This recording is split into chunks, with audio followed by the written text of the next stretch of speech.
Baiklah, Assalamualaikum warahmatullahi wabarakatuh. Perkenalkan, nama saya Rizky Muhammad Ramadan dengan NIM C1C024009 akan mempresentasikan PP orang pribadi dari mata kuliah perpajakan Jepang dengan dosen pengampu Bapak Wir Meka Putra dan Nindur Harin AS. Baiklah, yang pertama adalah pengertian PPh orang pribadi. PPh orang pribadi adalah pajak wajib yang dikenakan kepada wajib pajak orang pribadi atas setiap tambahan kemampuan ekonomis yang diperoleh dalam satu tahun pajak. Menganut asas worldwide income, yaitu dikenakan atas seluruh penghasilan dari dalam maupun luar negeri sebagai kontribusi warga negara untuk konsumsi atau menambah kekayaan. Selanjutnya adalah subjek PPh orang pribadi. Subjek PPh orang pribadi adalah orang pribadi yang menerima atau memperoleh penghasilan dalam satu tahun pajak dan dibagi menjadi dua jenis.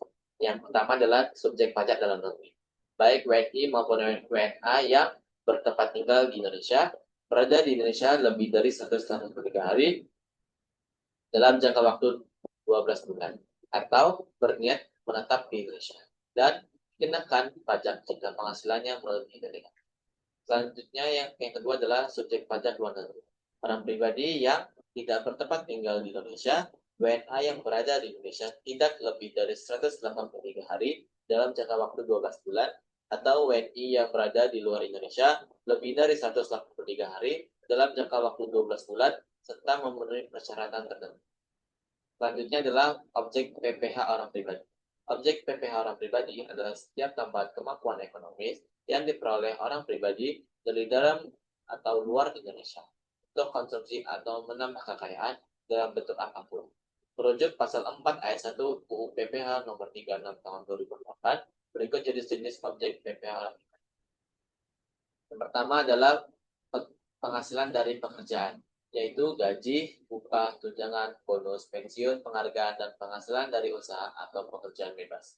Yang kedua adalah penghasilan dari modal atau investasi, yaitu bunga, dividen, royalti, sewa, dan keuntungan dari penjualan atau pengalihan harta.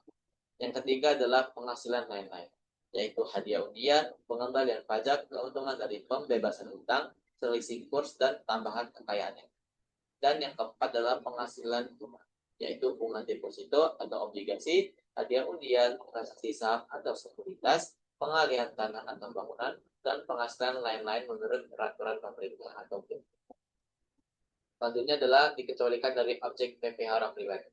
Beberapa penghasilan tidak dikenai pajak penghasilan, antara lain yang pertama adalah bantuan atau sumbangan, termasuk zakat, sumbangan, dan sumbangan keagamaan wajib.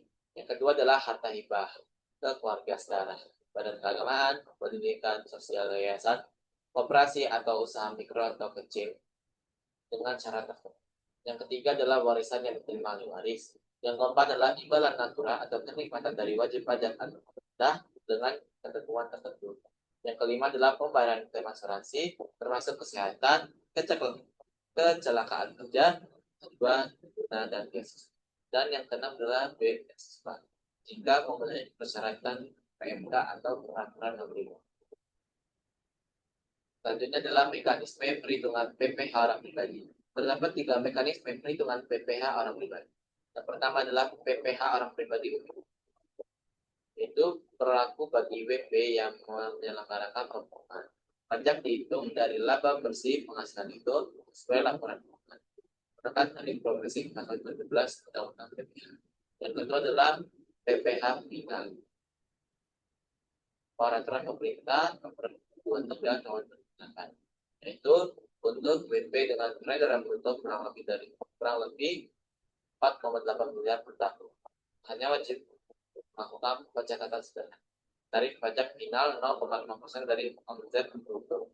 Yang ketiga adalah PPh OP dengan PPN untuk WP tanpa pembukuan dengan omset kurang dari 4,8. Penghasilan itu dihitung dengan norma perhitungan dan kenakan dari musim sampai 17 itu. Selanjutnya adalah norma perhitungan penghasilan itu atau PPN. Merupakan pedoman dari Direktorat Jenderal Pajak untuk menentukan besarnya penghasilan itu bagi wajib pajak yang tidak wajib membuat pembukuan lengkap. Melalui NPPN, perhitungan pajak penghasilan jadi lebih sederhana. Dasar hukumnya terdapat dalam pasal 17 Undang-Undang PPH nomor 36 tahun 2008 yang telah diubah dengan UU nomor 7 tahun 2021 tentang HPP dan diatur lebih lanjut dalam Per 17 2014. Yang pertama adalah kriteria penggunaan. Subjek hanya untuk wajib pajak orang pribadi dengan usaha atau pekerjaan bebas dan omset kurang dari 4,8 miliar,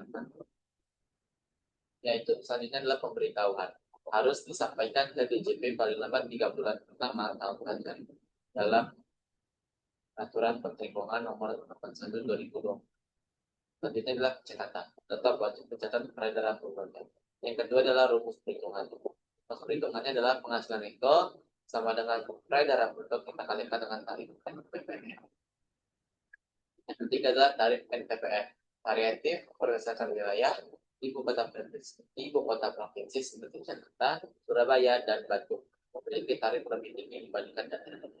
Yang keempat adalah pelaporan pajak. Setelah penghasilan itu diperoleh, dikurangi dengan PTKP untuk menentukan PKP, lalu dihitung PPh terutang menggunakan tarif progresif pasal 17 Undang-Undang PPh. Yang kelima adalah contoh perhitungan NPPN. Bapak Doni yaitu agen asuransi Surabaya tidak kawin non tabungan. Brutonya 500 juta dan NPPN-nya besar 50%. Pertama kita akan hitung dulu penghasilan netonya sebesar 500 juta kita kali dengan 50%. Jadi yang terhasil sebesar 250 juta. Selanjutnya kita akan mencari PKP-nya 250 juta kita kurang dengan 54 juta dan mendapatkan hasil sebesar 196 juta. Selanjutnya kita akan menghitung PPh terutang. Kita kalikan dengan tarif pasal 17 UPPH 5% kita kalikan kita mendapatkan hasil 3 juta dan sisanya 136 juta kita kalikan dengan 15%. Jadi hasilnya 20 juta 400 dan kita tambahkan menjadi 23 juta 400 itu adalah total PPN terutang. Sekian dari saya akhiri. Wassalamualaikum warahmatullahi wabarakatuh.